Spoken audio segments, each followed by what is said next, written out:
Hello everyone, কেমন আছো তোমরা সবাই? আশা করি ভালো আছো, সুস্থ আছো। আমিও এখন অনেকটা ভালো আছি। এখন ঘড়ির কাঁটায় বাজে 4:40 আর তোমার দাদাভাই এখন বেরিয়ে যাচ্ছে ডক্টরের ওইখানে নাম লেখাতে। হ্যাঁ, আজ আমরা ডক্টর দেখাতে যাব। আজ ফাইনালি জানতে পারবো আমার পুচকুটা কেমন আছে, সেটাই তোমাদের সাথে শেয়ার করবো। চলো। আজকের দিনটা ছিল সোমবার, আর সোমবার চেম্বারে প্রচণ্ড পরিমাণে ভিড় হয়। আমরা যদি গিয়ে নাম লেখাই তাহলে প্রায় 100 ছাড়িয়ে যাবে। যদি 6টা-7টার দিকেও বেরোই তাহলেও এতটাই বেড়ে যাবে।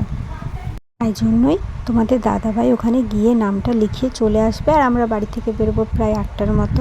আর ও নাম লিখিয়ে চলেও এসছে। বাড়িতে একটু কাজ ছিল, ওই কাজটা করে নিচ্ছে।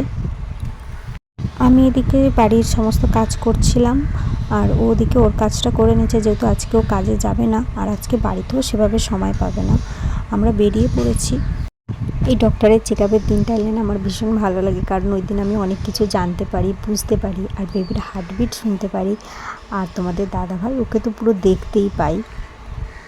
যেমন আনন্দ হচ্ছিল ঠিক তেমনই ভয় করছিল, কারণ আমার ব্লাড টেস্টের রিপোর্টগুলো আজকে নিয়ে ডক্টরকে দেখানোর আছে। কি বলবে আমি নিজেও জানি না। যেটাই বলুক না কেন সবটাই তোমাদের সাথে শেয়ার করব। চলো যাওয়া যাক।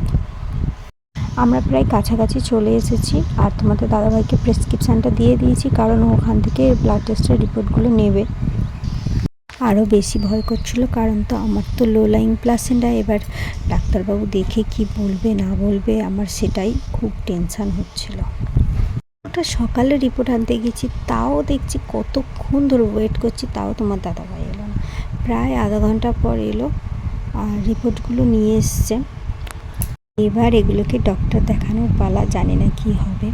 তো ওখানে চেম্বারে গিয়ে টিকিট নিয়ে চলে এসেছি হচ্ছে কিছু খেতে, কারণ যেহেতু সকালে বেরিয়েছি কিছুই খাওয়া হয়নি দুজনের।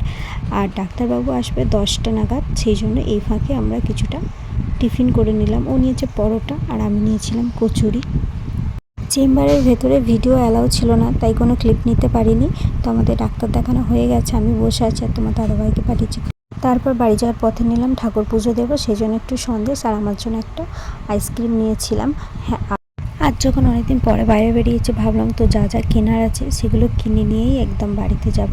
আর হ্যাঁ, ভগবানের কৃপায় আর তোমাদের আশীর্বাদে আমার রিপোর্ট খুব ভালো এসছে, আর বাচ্চাও অনেকটা ভালো আছে। আমাকে বলেছে অনেকটা সাবধানে থাকতে, জল বেশি করে খেতে, আর বাচ্চার নড়াচড়া খেয়াল রাখতে। আর নতুন কিছু ওষুধ দিয়েছে, যেগুলো আমি পরের ভিডিও তোমাদের সাথে শেয়ার করব। ওই ডাক্তারের চেম্বারে চেকআপ করলে পেটের মধ্যে ওই কি মেশিন দিয়ে ধরলে একটা স্ক্রিনে কম্পিউটারের মতো দেখা যায় না বেবিকে, তো তোমাদের দাদাভাই ওটা দেখেছে। আমি জানি না ওটার কী নাম বলে, তো তোমার দাদাভাই বলছিল যে হ্যাঁ আমি দেখতে পেয়েছি, ছোটো ছোটো হাত, ছোটো ছোটো পা, মুখ।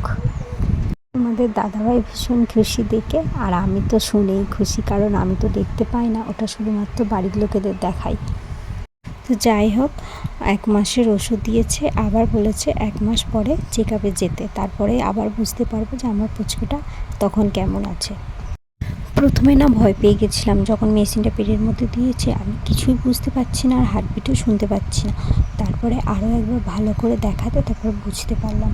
তারপর ডাক্তার দেখিয়ে বাড়ি চলে এসেছি। যখন চেকআপ করে বলে না সব কিছু ভালো, তখন যে কী শান্তি লাগে। তোমরা আশীর্বাদ করো আগামী দিনগুলো যেন ভালোভাবে কাটাতে পারি।